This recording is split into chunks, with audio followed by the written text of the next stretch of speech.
Umutwe wa gatanu, irangamimerere.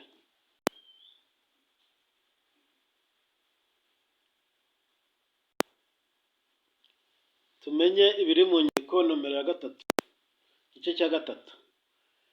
Ni itegeko nimero 71 akarongo kaberamye 2024 yo kuwa 26 Kamena 2024 rigenga abantu n'umuryango.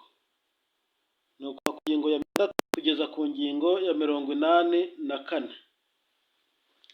Nk'uko twabikoze mu gice cya mbere n'icya kabiri, turasoma gusa ibyanditse mu rurimi rw'Ikinyarwanda kandi turahera aho igice cya kabiri cyasorejwe. Ni ukuvuga ku ngingo ya 49. Dutangirane n'umutwe wa gatanu w'irangamimerere, icyiciro cya mbere, umwanditsi w'irangamimerere, ingingo ya 60, abanditsi b'irangamimerere. Ku bisobanuro by'amagambo akoreshwa muri iri tegeko bishakirwa mu ntangiriro y'igice cya mbere cy'iki kiganiro mu ngingo ya 2 y'iri tegeko turimo turasoma.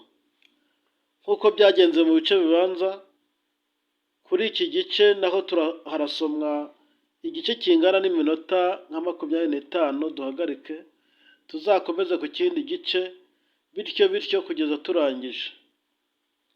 Muri kumwe na Ndimurwa Jean Bosco, Kigali kuwa 15 z'ukwa 9 2025.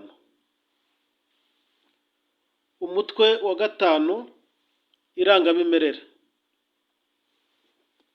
Icyiciro cya mbere, umwanditsi w'irangamimerere.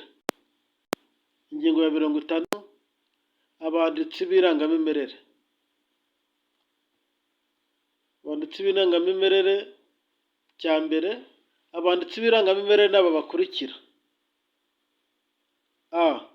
Umukozi ufite irangamimerere mu nshingano ku rwego rw'imitegekere y'igihugu rwegerejwe abaturage. b. Ambasaderi w'u Rwanda mu mahanga. c. Umukozi wo mu kigo cy'ubuvuzi. 2. Iteka rya Minisitiri ufite irangamimerere mu nshingano rishobora kugena undi muntu ufite inshingano z'umwanditsi w'irangamimerere. Ingingo ya 61. Inshingano z'umwanditsi w'irangamimerere. Iya mbere, umukozi ufite irangamimerere mu nshingano ku rwego rw'imitegekere y'igihugu rwegerejwe abaturage cyangwa ambasaderi w'u Rwanda mu mahanga afite inshingano zikurikira: a. Gukora inyandiko z'irangamimerere zerekeranye n'ibyo amenyeshwa, kuzikosora no gutanga kopi zazo. b. Gutunganya no kubika ibitabo by'irangamimerere. c. Kwandukura imanza zifitanye isano n'irangamimerere. d. Kwemeza isabwa ry'ubukure bw'umwana. e.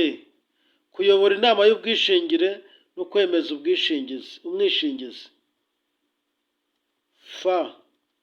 Gukora ibarurishamibare mu byerekeranye n'irangamimerere. g. Gushyingira amaze kugenzura ko abagiye gushyingirwa bujuje amategeko asaba. h. Gukora ikindi kijyanye n'irangamimerere kigenwa n'andi mategeko. 2. Umukozi wo mu kigo cy'ubuvuzi yandika abavutse n'abapfuye mu kigo cy'ubuvuzi. 3. Iteka rya Minisitiri ufite irangamimerere mu nshingano rigena umukozi ufite inshingano z'umwanditsi w'irangamimerere mu kigo cy'ubuvuzi. Ingingo ya 62. Kwibutsa abantu kuvuga ukuri mu imenyesha ry'irangamimerere. Mbere yo gukora inyandiko, umwanditsi w'irangamimerere yibutsa nyir'ubwite cyangwa ubifitemo inyungu cyangwa uwatumwe kumuhagararira n'abatangabuhamya be kuvuga ukuri ku byo baje kumenyekanisha, akanabibutsa ko ko hari ibihano biteganijwe n'amategeko ahana igihe batavuze ukuri. Ingingo ya 63. Gukora inyandiko z'irangamimerere. Cya mbere, umwanditsi w'irangamimerere yandika gusa ibyo ashinzwe kwemeza n'ibyo amenyeshwa mu buryo bukurikije amategeko. Amenyesha ibigomba gushyirwa mu nyandiko y'irangamimerere n'uwabibereye umuhamya. Nibo babarwaho ukuri kw'ibyo bivugira cyangwa kw'ibyavuzwe bahamya muri izo nyandiko. Kabiri, umwanditsi w'irangamimerere ntashobora kwanga gukora inyandiko iteganywa n'iri tegeko, ntashobora kuyikora mu buryo bunyuranyijwe n'ibyo yamenyeshejwe cyangwa gukora imwe muri izo nyandiko abyibwirije ubwe. Ingingo ya 64. Ibyo umwanditsi w'irangamimerere abujijwe gukora. Cya mbere, umwanditsi w'irangamimerere ntashobora gukora inyandiko y'irangamimerere kandi ngo ayigiremo urundi ruhare. Cya kabiri, umwanditsi w'irangamimerere abujijwe kwakira imihango y'ishyingira imwerekeye ubwe cyangwa yerekeye uwo bashyingiranywe, abo akomokaho, abamukomokaho, abavandimwe n'abo bafitanye isano ishingiye ku ishyingiranwa kugeza ku gisanira cya kabiri. Muri icyo gihe inyandiko ikorwa n'undi mwanditsi w'irangamimerere ubifitiye ububasha. Ingingo ya 65. Igenzurwa ry'umwanditsi w'irangamimerere. Cya mbere, umwanditsi w'irangamimerere agenzurwa n'umuyobozi umukuriye mu kazi. Umwanditsi w'irangamimerere ku rwego Cya kabiri, umwanditsi w'irangamimerere ku rwego rw'umurenge akurikirana imirimo y'irangamimerere yose ikorerwa mu ifasi ye. Cya gatatu, umuyobozi ukuriye umwanditsi w'irangamimerere akurikirana imirimo y'irangamimerere mu ifasi ye.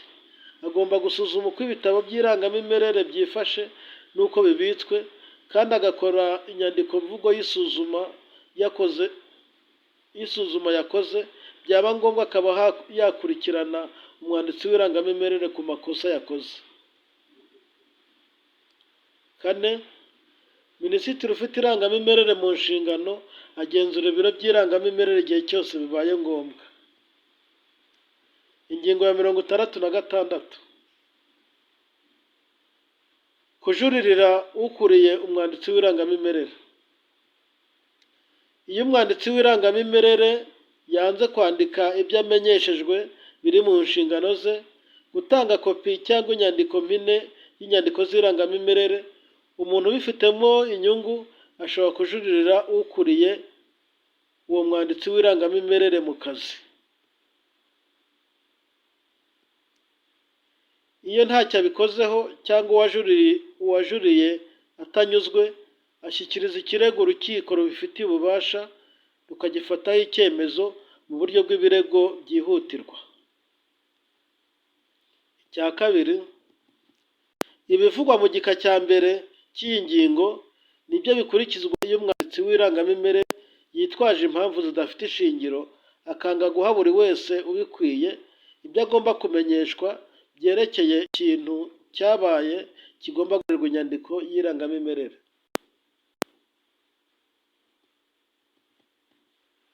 Icyiciro cya kabiri, ibitabo n'inyandiko by'irangamimerere. Akiciro ka mbere, ibitabo by'irangamimerere. Ingingo ya 67. Ubwoko bw'ibitabo by'irangamimerere. Cya mbere, ibitabo by'irangamimerere ni ibi bikurikira: A. Igitabo cy'inyandiko z'amavuko.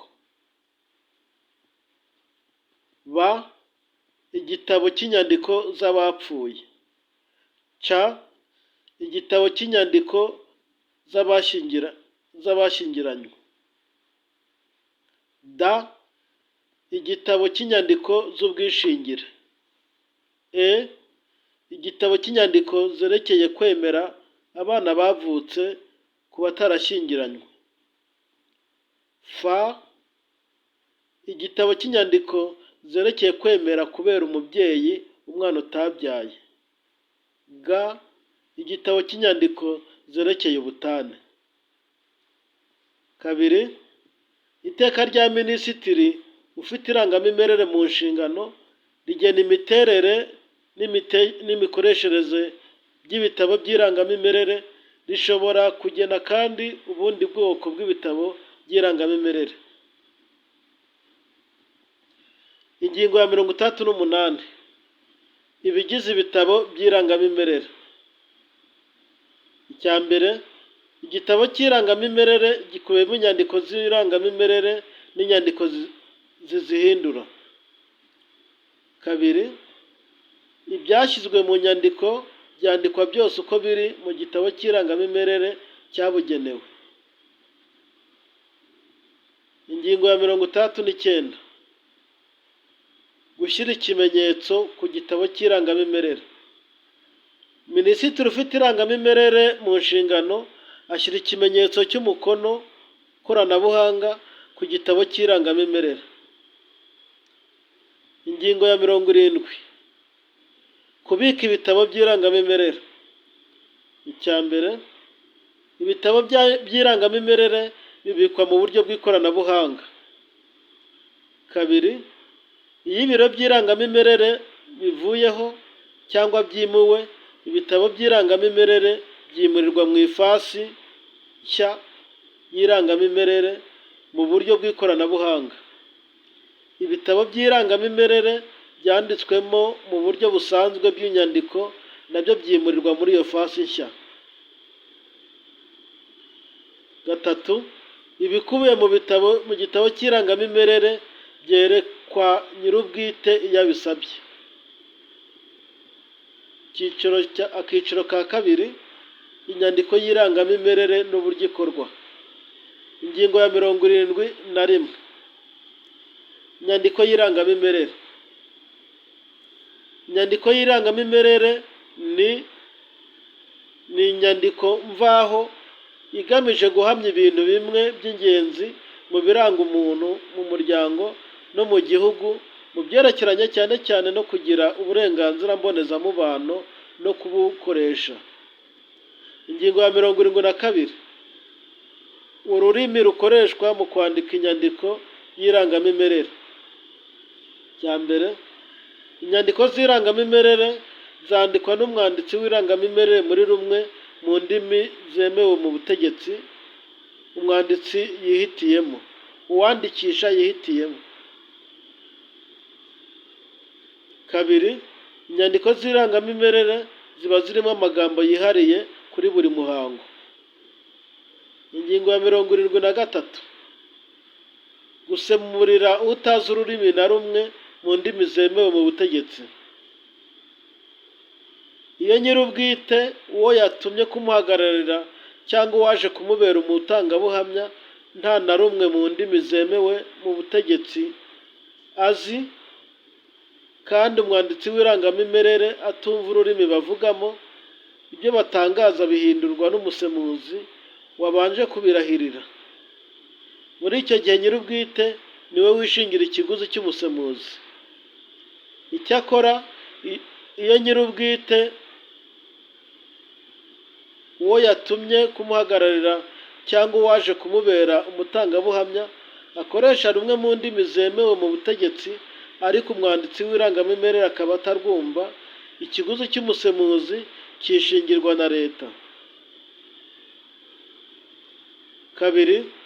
Iyo nyir'ubwite uwo yatumye kumuhagararira cyangwa uwaje kumubera umutangabuhamya afite ubumuga bwo kutumva, ubwo kutavuga, ubwo kutabona cyangwa se ubukomatanyije, umwanditsi w'irangamimerere agena uburyo bwo kumufasha by'umwihariko. 3. Umusemuzi arahirira imbere y'umwanditsi w'irangamimerere muri aya magambo: njyewe utudomo ndahiriye gukora umurimo nshinzwe ntacyo nirengagije, nkukora uko ugomba gukorwa nta buhemu. Nintabikora uko bikwiye nzabihanirwe n'amategeko. Cya kane, uko gusemura byakozwe bigaragazwa mu nyandiko y'irangamimerere, herekanwa ururimi byavuzwemo, umwirondoro w'umusemuzi kimwe n'irahira rye. Cya gatanu, inyandiko yahinduwe mu rundi rurimi mu kindi gihugu kugira ngo hakorwe inyandiko y'irangamimerere igomba kuba yemejwe ko ihuye n'inyandiko y'umwimerere bikozwe n'ubuyobozi buhagarariye igihugu iyo nyandiko yakorewemo. Ingingo ya 74, gushyira umukono ku nyandiko y'irangamimerere bikozwe n'umusimbura w'uwayikoze. Cya mbere, iyo umwanditsi w'irangamimerere apfuye cyangwa agize indi mpamvu ituma adashyira umukono ku nyandiko yari igikorwa, izo nyandiko zishyirwaho umukono n'umuyobozi ukuriye umwanditsi w'irangamimerere cyangwa undi mwanditsi w'irangamimerere cyangwa undi mwanditsi w'irangamimerere yagenda ku bw'iyo mpamvu.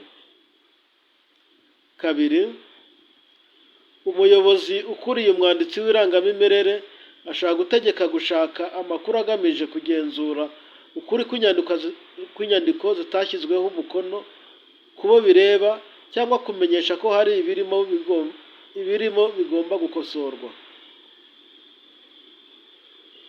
Ingingo ya 75, ikiguzi cy'inyandiko z'irangamimerere. Kwandika mu gitabo cy'irangamimerere byishingirwa na leta. Icyakora gutanga kopi y'inyandiko cyangwa inyandiko mpine bitangirwa ikiguzi kigenwa n'iteka rya perezida. Ingingo ya 76, itangwa rya kopi cyangwa inyandiko igaragaza inyandiko mpine y'inyandiko y'irangamimerere. Cya mbere, umwanditsi w'irangamimerere agomba guha nyir'ubwite cyangwa uwo yabihereye uburenganzira bwanditse bwemejwe n'umuyobozi ubifitiye ububasha cyangwa noteri kopi cyangwa inyandiko igaragaza inyandiko mpine y'inyandiko y'irangamimerere. Cya kabiri, kopi y'inyandiko y'umwimerere ni inyandukuro yayo yuzuye. Inyandiko igaragaza inyandiko mpine ni incamake y'inyandiko y'umwimerere. Cya gatatu, inyandiko igaragaza inyandiko mpine ishyirwaho umukono n'umwanditsi w'irangamimerere. Ingingo ya 77, urubanza rusimbura inyandiko y'irangamimerere. Uretse inyandiko y'irangamimerere yarakorewe mu Rwanda cyangwa mu mahanga itaboneye ku mpamvu iyo ari yo yose, isibwa n'urubanza ruciwe bisabwe n'umuntu ubifitemo inyungu cyangwa ibiro by'irangamimerere mu rukiko rubifitiye ububasha bw'aho uyisaba atuye cyangwa aba.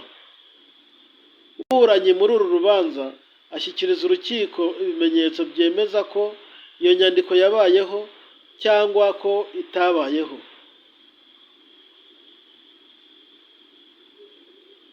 Cya kabiri, urukiko rushobora gutegeka ko habaho iperereza igihe rubona ko ari ngombwa. Icya gatatu, urukiko rushingiye ku byo rwashyikirijwe n'ibindi rusanze ari ngombwa rutegeka kwandukura ibyakozwe cyangwa kwandika ibitaranditswe byagaragajwe ko byabayeho. Cya kane, aho bishoboka urubanza rumwe ruba rukubiyemo inyandiko z'umwaka wose za buri biro by'irangamimerere biri mu ifasi y'urukiko hakurikijwe urutonde rw'abo bireba.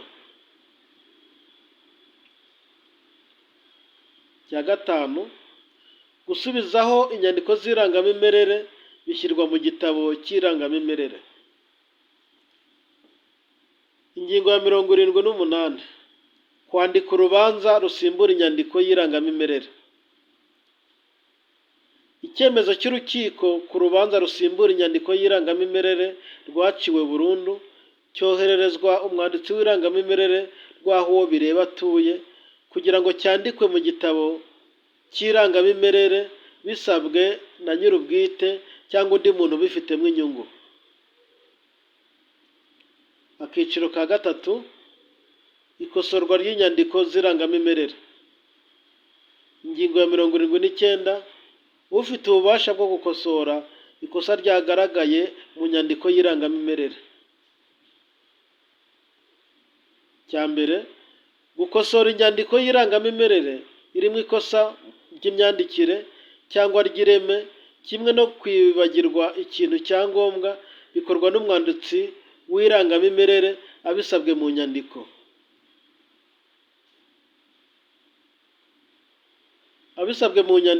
N'umuntu ubifitemo inyungu. Cya kabiri, iyo gukosora inyandiko y'irangamimerere bidakozwe mu gihe kitarenze iminsi 15 cyangwa kutanyurwa n'ikosora ryakozwe, ubusabe bushyikirizwa umuyobozi ukuriye umwanditsi w'irangamimerere mu kazi. Iyo umuyobozi ukuriye umwanditsi w'irangamimerere ntacyo akoze mu gihe cy'iminsi 5 cyangwa habayeho kutanyurwa n'icyemezo cyafashwe, uwasabye ko inyandiko y'irangamimerere ikosorwa ashobora kuregera urukiko rubifitiye ububasha mu gihe no mu buryo biteganywa n'amategeko. Ingingo ya 80. Kohereza no kwandika icyemezo cy'urukiko gikosora inyandiko y'irangamimerere. Urubanza rukosora inyandiko y'irangamimerere rwohererezwa umwanditsi w'irangamimerere rw'aho inyandiko yakosowe yandikiwe. Nyuma yo kubona icyemezo cy'urukiko, umwanditsi w'irangamimerere atanga kopi y'inyandiko ikosoye. Ingingo ya 81. Imenyekanisha ry'inyandiko z'irangamimerere zazimiye n'uburyo zisubizwaho. Cya mbere, mu gihe igitabo cy'irangamimerere cyazimiye cyaba cyose cyangwa igice cyacyo, umwanditsi w'irangamimerere akora inyandiko mvugo asobanura icyo kibazo, akayishyikiriza umuyobozi umukuriye mu kazi, akagenera kopi urwego rw'ubugenzacyaha rwo mu ifasi akoreramo. Umuyobozi ukuriye umwanditsi w'irangamimerere mu kazi amusaba mu nyandiko kugaragaza amakuru akubiye mu bitabo by'irangamimerere byazimiye. 3.